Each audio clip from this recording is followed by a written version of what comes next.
M1 Mac Mini Pro, M1 iMac Pro, M1 Mac Pro, but then M2 MacBook Air, M2 MacBook Pro, M2 Mac Mini, and M2 iMac. But what are they? When are they? And I'll do you one better. Why are they? As in, who are they even all for? We've got just a poppin' fresh set of new reports from Bloomberg and basketball aficionado Mark Gurman, and cross-referencing those reports with Apple's typical patterns paints quite the calendar and capability set for Apple's next generation of custom silicon Macs. So hit that subscribe button and bell to support in-depth tech, and then let's break it down. So yes, okay, before Apple can get to M2, they have to finish pushing out the M1 Pro and M1 Max, starting with the Mac Mini Pro and Max, because they've already pushed out the ultra-low power M1 version of the Mini all the way back in November of 2020, alongside the M1 MacBook Air and entry-level MacBook Pro. But that was a silver Mini and not space gray, which, as everyone knows, means not so pro. It was ripping and replacing Intel in the existing enclosure with no new design and no ultra-high performance option other than the old Intel space gray space heater that Apple just kept on the menu.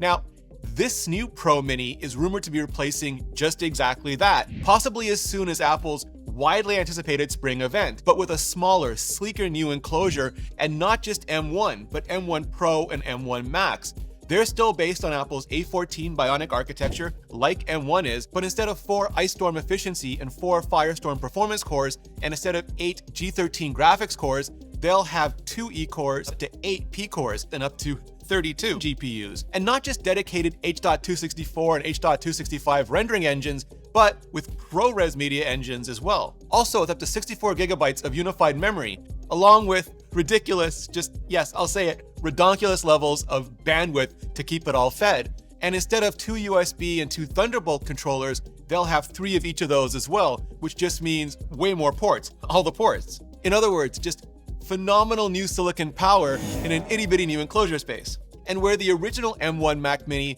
was and is perfect for anyone who just wants the least expensive way possible to get into Apple Silicon or to throw at any amount of production grunt work, this new Pro version is basically going to be a mini server, whether it's on a desk or in a rack or part of a mini farm. Just grunt work on Hulk serum, but at a more pro price. Speaking of which, a new iMac Pro. It was originally rumored for late last year and at 32 inches, but more recent reports say they've settled on a 27-inch size. So now it sounds like WWDC in June at the earliest, but maybe not until the fall for the new Pro-level iMac. And design rumors have kind of flip-flopped there as well, from bezel-less and chin-free like the Pro Display XDR to simply a bigger version of the logo-less but still cheekily chinned giant iPad on a stand that we got for the 24-inch, only with black bezels instead of white, and space gray or full-on black instead of the Skittles Taste the Rainbow of colors we got on the 24-inch. But also, instead of an LCD display, a mini LED display for near OLED levels of deep, inky blacks and super bright whites to support a full-on HDR high dynamic range workflow. Then, of course,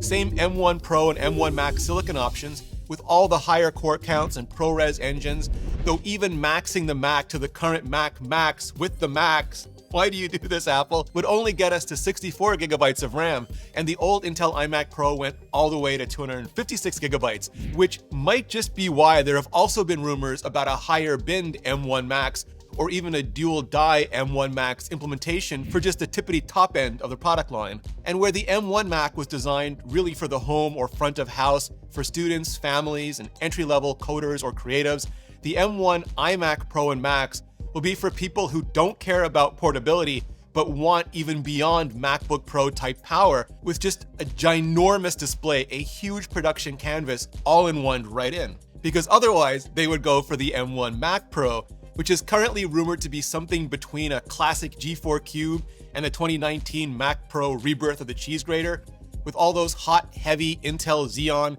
and AMD helicarrier boards just ripped out and replaced with M1 Max in a smaller version of the same or similar enclosure, but with dual die M1 Max, maybe even quad die M1 Max. Now, how Apple, if Apple, handles up to 1.5 terabytes like in the current Intel Xeon Mac Pro, or at least way more massive amounts of unified memory, along with the modularity and, yeah, expandability that mark the rebirth of the current modular again cheese grater design, over the previous sealed trash can Vader helmet of an appliance Mac Pro, we're just gonna have to wait and see. Which, if Apple keeps to its previous pattern, probably won't be until a teaser at WWDC in June, with a ship date later in the fall, maybe even towards the end of the year to follow. But that's what people who want and need a Mac Pro want and need. Not just a bigger mini, but a truly no limits Mac, the mother of all server boxes, with the potential to basically plug a whole entire studio right in. And once M1,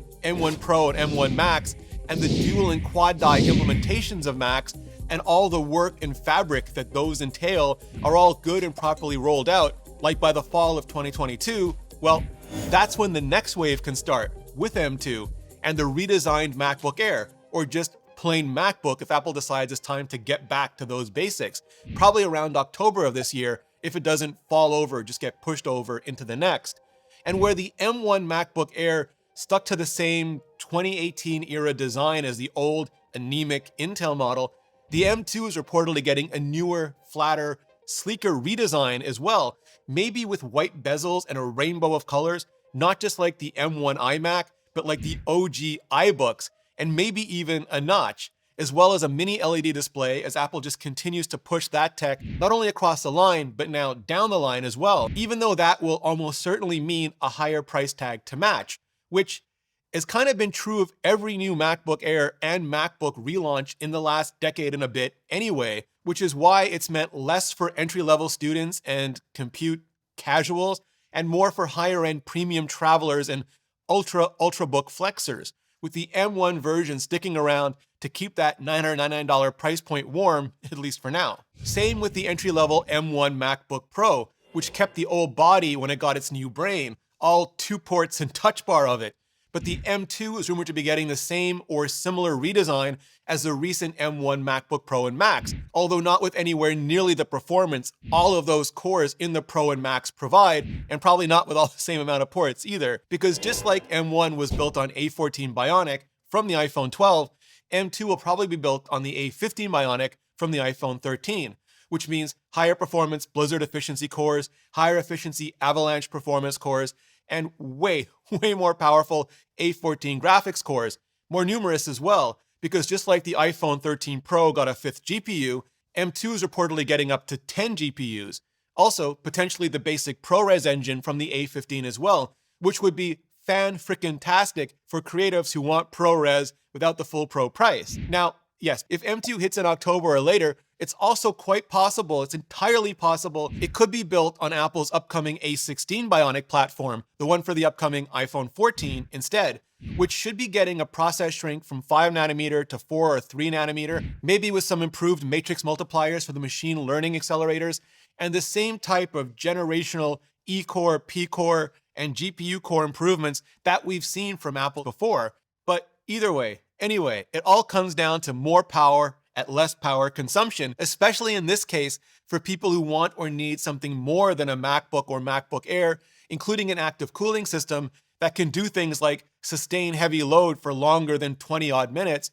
but who don't want or need the weight or full-on pro-level performance or price of the full-on MacBook Pro. Same exactly with the M2 Mac Mini, because the M1 will be 2 years old by the end of this year, so updating it to the M2 alongside the MacBook Air and Pro makes exactly the kind of sense it does. But so does updating it to that new enclosure, the one rumored for the Mac Mini Pro and Max. Or at least, it would make all of the rumors surrounding the rainbow of colors coming to the Mac Mini make more of the kind of sense that does. Because where Apple believes pros want their machines limited, just completely limited to the colors of interface Chrome, so they disappear into the background and don't mess with things like the color cones in our eyes while we're trying to mess with things like the color grading on our screens, Apple also increasingly believes that consumers want them that rainbow. So come October-ish, forget spec bump. If the Mini goes M2 and literal Skittles, that would be basically the best Mini update ever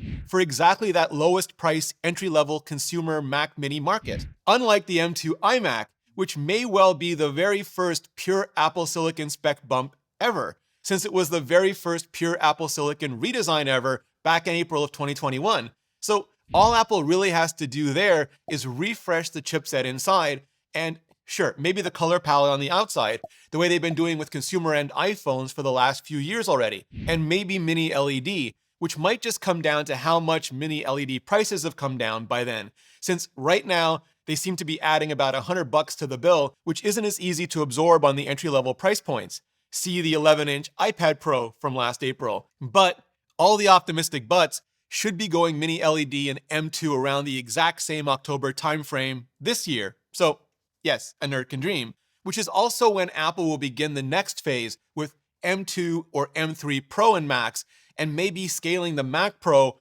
all the way beyond Max. And to hear Apple explain how exactly all of that works, check out my interview with their VP of Silicon and VP of Mac Product Marketing. You can watch it ad-free, sponsor-free, and with extended bonus content on Nebula, where you can also find exclusive and original videos, including a new studio tour series where I'm going through everything I use to make my videos. Cameras already, audio coming up next, and much, much more. Because on Nebula, I have the luxury of making videos that don't have to be optimized for YouTube, but where I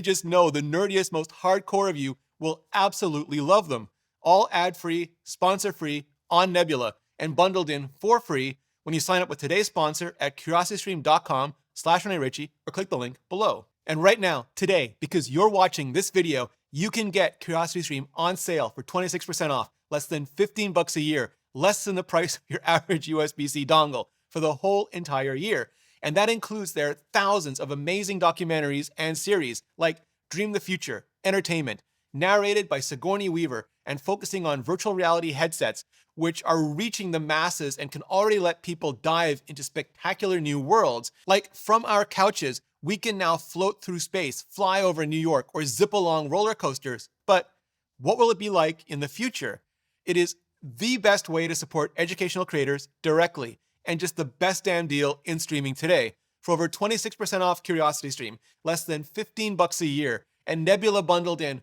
for free. Just click the button on the screen or go to curiositystream.com/Rene Ritchie. Clicking on that button really helps out the channel, and so does hitting up this playlist for way more on the future of Apple Silicon Macs. Just hit that playlist, and I'll see you in the next video.